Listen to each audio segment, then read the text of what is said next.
Iran ने कहा है कि अगर दोबारा मुज़ाकरात हो तो हमारी तरजीह पाकिस्तान है और हम पाकिस्तान के अंदर ही मुज़ाकरात करेंगे, पाकिस्तान के अलावा किसी और मुल्क में हम मुज़ाकरात नहीं करेंगे। इसके ऊपर अभी अभी अमेरिका का जवाब भी सामने आया है और उसने कहा नहीं, पहले ईरान ने क्लियर कर दिया कि हम सिर्फ पाकिस्तान में मुज़ाकरात करेंगे, इसके अलावा किसी और मुल्क में बिल्कुल भी हम मुज़ाकरात करने के लिए तैयार नहीं है। यानी ईरान का पाकिस्तान के ऊपर बहुत ज्यादा एतमाद है और इसी एतमाद की बुनियाद पर ईरान पाकिस्तान पर भरोसा करता है। अच्छा, अब अमेरिका की तरफ से भी जवाब सामने आया है और अमेरिका के एक आला ओहदेदार ने इस बात को क्लियर कर दिया है कि अगर ईरान पाकिस्तान के अंदर हमारे साथ मुज़ाकरात करना चाहते हैं तो हम भी पाकिस्तान के अंदर ही मुज़ाकरात करेंगे। हम भी पाकिस्तान के अलावा किसी और मुल्क में ईरान के साथ मुज़ाकरात नहीं कर सकते, ना ही हम करना चाहते हैं। अगर ईरान का मुज़ाकरात का टेबल पाकिस्तान है तो हमारा भी क्लियरली पाकिस्तान है और हम भी पाकिस्तान के अंदर मुज़ाकरात करेंगे। यानी दोनों मुल्क इसके ऊपर भी लड़ चुके हैं। एक कह रहा है कि मैं भी पाकिस्तान के अंदर करूंगा, दूसरा कह रहा है कि मैं भी पाकिस्तान के अंदर करूंगा, मैं भी पाकिस्तान के अलावा किसी मुल्क और मुल्क में आपके साथ नहीं करना चाहता मुज़ाकरात।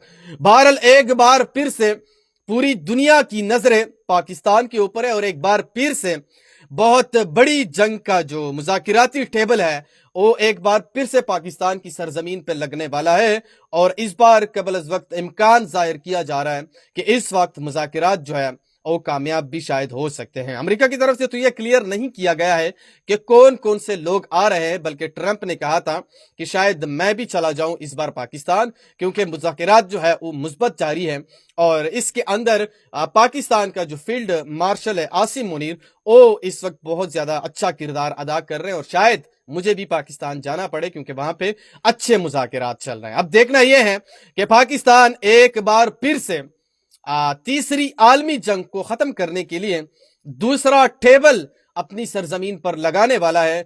इस दौरान ईरान का जो बड़ा वफ्द है वो भी पाकिस्तान पहुंचेगा और उसके बाद अमेरिका का जो बड़ा वफ्द है वो भी पाकिस्तान पहुंचेगा और फिर दोनों जो हैं पाकिस्तान के अंदर टेबल पर बैठेंगे और मुज़ाकरात करेंगे। जेडी वेंस ने कहा था कि 46 साल के बाद ईरान के साथ पहली बार ऐसे मुज़ाकरात हुए हैं जो मुस्बत रहे और आला सतह पे हुए हैं, तो ये खुशाइंद बात है और इसको पाकिस्तान ने ही कर दिखाया है।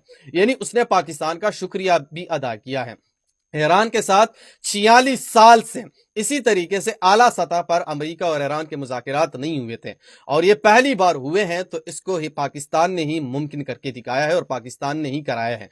बहरहाल अब देखना यह है कि दोबारा पाकिस्तान की सरजमीन पर मुज़ाकरात का टेबल लगने वाला है, तो अमेरिका की तरफ से कौन कौन आते हैं, ईरान की तरफ से कौन कौन आते हैं। लेकिन ये भी बात आप जहन में रख ले कि अगर अमेरिका की तरफ से ट्रंप पाकिस्तान आएगा मुज़ाकरात करने के लिए, तो ईरान की तरफ से जो उसका सुप्रीम लीडर है आयतुल्लाह मुज्तबा खामेनी जो है वो भी शायद पाकिस्तान फिर आएगा और फिर ये दोनों इसी मेज पर बैठकर आमने सामने यानी बराह रास्त मुज़ाकरात करेंगे। तो ये पाकिस्तान के लिए खुशाइंद बात है। बहरहाल इस वीडियो को आगे शेयर करो, जहां पे भी हो खुश रहो। अल्लाह।